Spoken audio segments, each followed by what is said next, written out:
Hi there, it's Isilia here from Tax World. Today, I'd like to talk to you about Section 97 of the Taxes Consolidation Act 1997. Section 97 sets out how tax is calculated on rental income.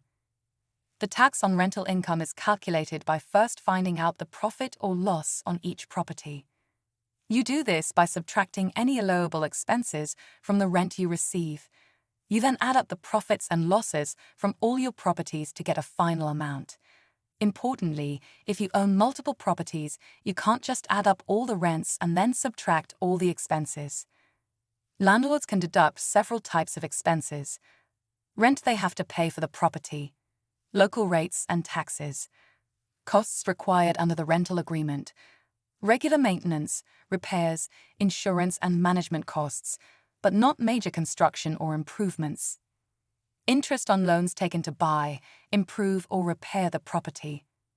Since the 1st of January 2002, landlords can deduct interest on loans used for buying, improving, or repairing a residential property. However, if you bought the property from your spouse or civil partner after the 6th of February 2003, this deduction may not be available.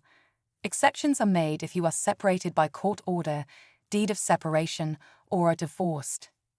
From the 1st of January 2006, you can only deduct interest against rental income if your property is registered with the Residential Tenancies Board, RTB. From the 7th of April 2009 until the end of 2018, this relief was limited to a certain percentage of the interest. Starting January 1st, 2019, landlords can deduct 100% of the interest on money borrowed to buy, improve, or repair a rental property.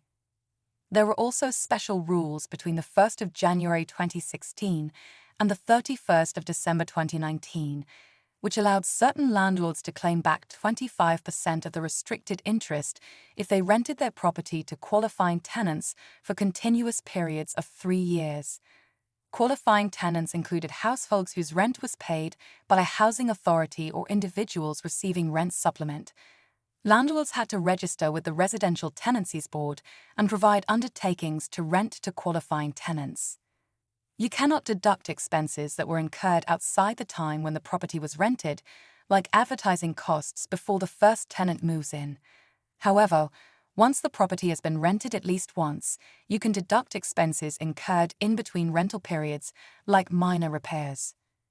If there's a management charge for multiple units, the inspector will divide this charge among the units based on their judgment.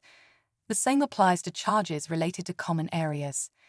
You are not allowed to deduct an expense against rental income if that expense has already been used as a deduction for calculating someone's income for tax purposes. I hope you found that useful, and I'll see you in the next video.